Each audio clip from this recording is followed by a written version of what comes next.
Like many people, I'm disappointed there's no raid coming. Like many people, I have my own idea for a fucking raid and how it could work with all the mechanics. Shit, even the YouTube order probably has ideas of how a raid could work in between sessions of fucking himself.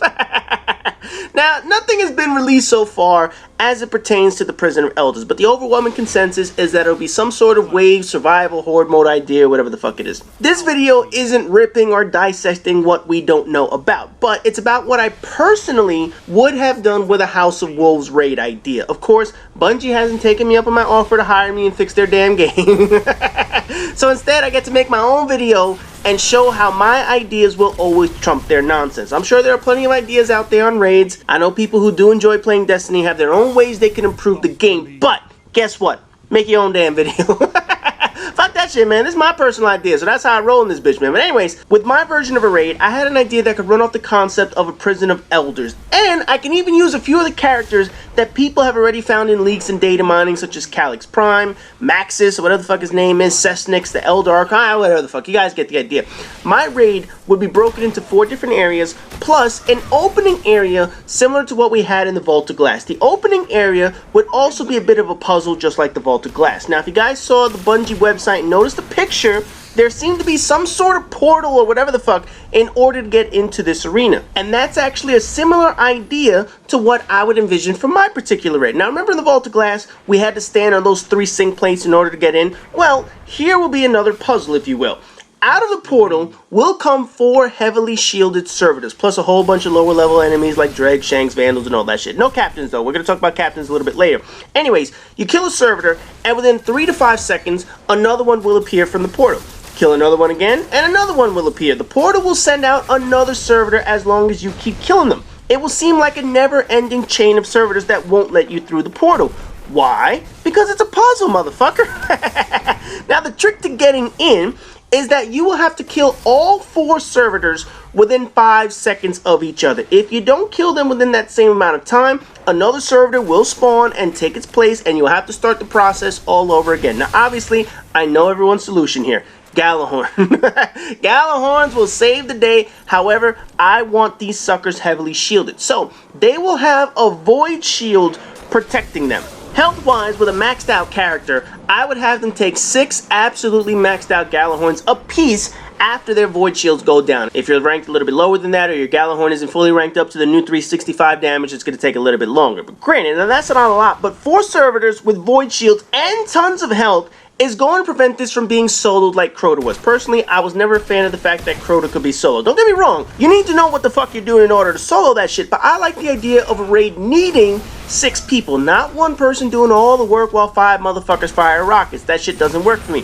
So my raid idea from the start will show that there is absolutely no way of soloing this raid. Now, after people have solved the little puzzle of opening up the portal, you will come to the first of 4 separate areas in the raid. Now, since this is a prison, hence the Prison of Elders, it's going to have a bit of a prison vibe to it. The environments and the puzzles will all be based on some futuristic prison, and the logic behind the raid at this point is that Calyx Prime, the head servitor motherfucker, whoever the hell he is trying to free some of the Fallen's most vicious leaders. You're basically hunting him down before he can release the deadliest allies he can find. The first area will be sort of a security area, if you will. It will be a spiraled walkway all the way to a bottom landing area, similar to what the Guggenheim Museum looks like, and I'm going to provide a picture for you guys so you have a visual of what I'm talking about.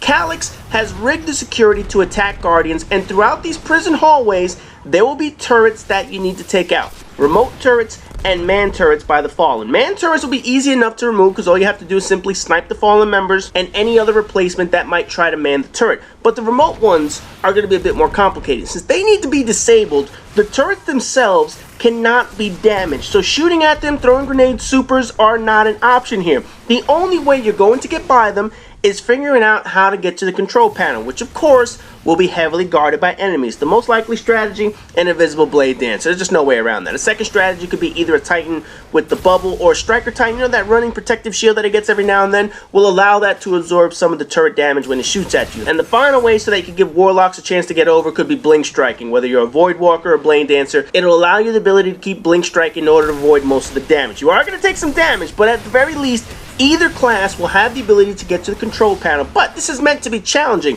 especially when you get to hard mode. Now, after 10, 12, 15 turrets, whatever the fuck you want to get into, you'll reach the basement level, and waiting there will be the first raid boss, the Tempered Wolf Walker, which is the name that was data mined out of all that fucking shit or whatever the hell it is. Now, unlike the prior walkers, he will be completely different, as he will have 3 servitors protecting him. Each servitor will provide a different elemental shield to protect him, which makes him immune to any kind of damage, including weapons with solar, arc, and void damage. So your Vision of Confluence, your Word of Crota, your Fang will not work on this motherfucker. You basically have to take out each servitor, right? Of course you do, but it's not going to be that simple. See, the servitors are also immune to normal bullet damage. So the only thing in this room that can damage them, you got it, the man turrets that you had to escape before. And this is why you can't destroy the motherfuckers. Players will have to go all the way back up the platforms to the turrets in order to take out the servitors. And by each turret, there will be a spawn point of enemies. So while you shoot at the servitors,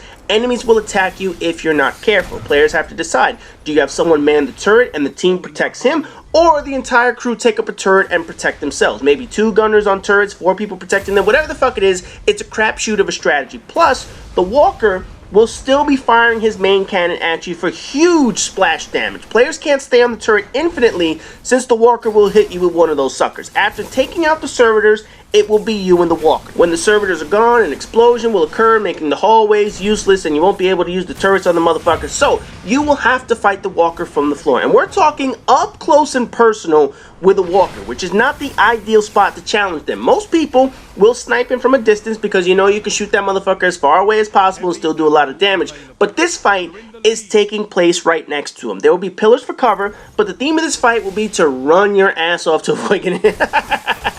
If that motherfucker enrages, that means he will self-destruct, causing a mission failure. And the timer for the enrage mode will start as soon as you are in the room. So the servitors to the walker will all count towards that enrage time. Now, there are going to be no extra enemies, no oversouls, no ogres. It's just a straight fucking failure if that motherfucker enrages. He will self-destruct on you. Now, once you defeat the walker, you will receive your first piece of raid item, whether it's a gun, a gear, either way, it really doesn't matter to me. Because as you all know, the game will just fuck you over and give you an all-strength pair of gloves anyway. So who gives a fuck what it is? But in any event, you're going to get a piece of raid gear after this fight. Now, the next part of the raid is where the fun really begins. Remember, this is a prison, and prisons have ways of keeping prisoners safe, and they have ways of preventing prisoners from escaping. So the next part is a maze, meant to keep the prisoners from getting out. The problem is, it's also keeping us from getting in. You will come to a series of dark caves, each with 3 pathways at a fork in the road. One of the pathways will lead to a section with 3 portals, one of which will lead you to the next section. So in other words, one cave will have 9 potential portals to get out of. The other 8 will lead to an instant death in the form of sword-wielding vandal with light switch on. Now, every single time you do the raid, the correct doorway will change. So this is not something you can memorize like the Gorgon maze. This is an actual dynamic maze. How do you get through this puzzle? Well, at each intersection, there will be a captain standing guard, a sword-carrying shielded captain. No light switch on this motherfucker, just a normal badass. When you kill him, whoever lands the killing blow will receive something called the Path of Illumination. Someone's screen will glow the correct pathway out of that section. It will only glow for 10 seconds, so you have to be quick in getting to the next portal. Otherwise, you won't know which way to go and which portal to escape through. Since there are multiple paths and portals, like I said, there are going to be 9 potential portals in each cave, you have to make sure you're listening to your leader and you follow him as quickly as possible. Now, once you get through the portal, you will come to another similar section. Since Bungie likes the number 7, you will do this 7 times over. 7 different caves, 7 different chances at this fucking portal. And since I like the idea of secret chests, there will be a secret chest in one of these areas. It'll be signified by your illuminated enemy. Instead of a captain, you will face a giant shank instead. Since there's no name listed for a shank in the data mine fields that all the people captured, I'm gonna call this motherfucker Shankopotamus. That's fucking awesome, right? Anyway, in the cave with Shankopotamus, there will be a hidden chest somewhere, and it's up to you to find it. The chest will be random, it'll be hidden in a strange location, and the cave number in which Shankopotamus will be in is also going to be random. It'll be anywhere from the 2nd to the 6th cave. It's not going to be in the 1st cave, and it's not going to be in the 7th one. So once you have your hidden chest, which will also be the exotic chest, by the way, you can get out of the portal, collect your shards, and it's on to the 3rd and most challenging part of this raid. I'm going to call this the Bridge of Death. Unlike Crota's bridge, this is much more evil. Has anyone ever seen the movie The Incredibles? Hopefully you've seen that shit, because in the movie, there's a section where Mr. Fantastic runs across a bridge and a security system comes on and fires all these sticky balls at him. Well, there are going to be no sticky balls here. Instead, the bridge is going to be a massively long spanway with very little cover. And the surrounding room, think of this giant circular dome room. I'm talking a huge fucking room here. We're not talking a small space. It's going to be filled with Vandal snipers. You will have to get across the bridge with over 20 snipers in the room shooting at you, with maybe 2 alcoves of cover in order to get across this bridge. Each sniper that you kill will be replaced by another one 5 seconds later. The room is going to look like a gigantic prison, so all the snipers will be coming out of a different prison cell, all from random locations around the map, and almost every single one will be firing at you and your teammates when you're trying to cross this bridge. Oh, and I almost forgot the best part. You know how the Vault of Glass has the Mark of Negation and Crota has the Weight of Darkness restrictions? For this section, as long as the final one, I'm going to introduce something called the Eye of Suppression. Much like the Bubble Titan suppressor grenade, you will have all your super abilities suppressed in getting across this bridge. No invisibility, no self-revival, no shoulder charge, no bubble, nothing. To get across this bridge, you can run, but sniping enemies will be your best bet while heading into the alcoves to recover. At the end of this bridge will be a pressure plate, similar to the sync plate that we've seen in the Vault of Glass. Standing on the plate will lower the platform to the final section. However, that plate is weight sensitive. The more weight that's on the plate, the faster it will move. So if 6 people are on the plate, that means it will move the fastest as possible compared to if you only have 3 or 4 people on it. Right now, when it comes to sync plates, you stand on it, you don't need to do anything else, and you advance in all the raids. In this one, all the plates will be weight sensitive. Thus, keeping people alive is going to be the key. Reviving people on normal and staying alive on hard mode will be the key to survival. As you continue to stand on the plate, snipers will continue to fire you, and you will not be safe because the Eye of Suppression will still be in effect until you fall into the final area. Once enough time has passed, you'll receive your raid reward. The platform will lower you into the final area. Now, what I want you to picture is a giant circular room, about the same size as the Nexus Strike room when we have to take on that motherfucker on Venus. In the middle will be a platform that lowers even further into the prison, while on both sides of that platform, there will be 2 more pressure plates. As the platform lowers, 2 Guardians will be randomly teleported down to that lower platform, while the 4 others will stay in the main battle arena. The 4 in the arena will need to stand on those pressure plates while fighting off enemies and of course avoiding Calyx Prime shots. And by standing on those plates, that will raise the lowered platforms that their 2 teammates are on. And I have a little bit more on those 2 teammates in a minute. The amount of weight on those plates will directly affect how quickly the plates rise up. So you'll want to try to get all 4 of your players to stand on those shits in hopes of raising the platform a little bit quicker. The quicker you raise the platform, the better it's going to be for your team. Why? Because the Eye of Suppression will still be on because it will be controlled by Calyx Prime this time. Much like the way Crota was able to stop your health regeneration, Calyx will stop your ability to use any of your superpowers. No bubbles, no golden guns, no self-revival, none of that shit. Now, as for the 2 people that are teleported, you'll realize that the lowered platform is the area in which he's releasing the first of his 2 enemies. The first one up will be Maxis the Wolf Baron from his prison cell. And again, that's a name that came straight from the data mine information that people already found. He will be shielded and immune to damage. In addition to Maxis, 2 of those maddened dregs will be roaming around with the new House of Wolves shotgun, Lord of Wolves. Killing a dreg will drop it temporarily, and as your teammates stand on the platform, the quicker that will raise the platform, but you're still stuck on that shit with an ass kicker. Maxis will only take shield damage from the shotgun, but he will not take any health damage from any weapon that you have. This is where the teamwork comes in. Once the platform is raised completely, the shotgun players will have to hit Calyx Prime in order to remove the Eye of Suppression. From there, you will have to fight Maxis in the normal arena room, avoiding all the other enemies as well, and by having 2 shotgunners hit him to remove his quickly replenishing shield while the others do damage. The shotgun will only work on the shield but not his health. Weapons will only work when there is no shield, so you can only fire your Gjallarhorn once the shield is removed. If his shield comes back up, he will go back to an immune status from the Gjallarhorn. Now, if you happen to take too long in killing him, Calyx will start the Eye of Suppression again, and once again, your shotgunners will have to go shoot him in order to remove that. Eventually, Maxis will fall, and the process will start all over again. A platform will lower, and 2 more players will be randomly chosen to fight on that platform. This time, it will be Cessnick the Archon Priest that is released. Same format before, except this dude is going to be a melee machine. You're going to be going up against a shotgun guy who can kill you in 1 hit. Sounds fun, right? Oh man, this shit is torture. Now the same pressure plate system from before is still going to come into play. You'll still need your 4 teammates to stand on this shit to rise you up. The same suppression restriction, plus this motherfucker's going to be running around with goddamn swords. So you're going to need a lot of teamwork in order to get through this part.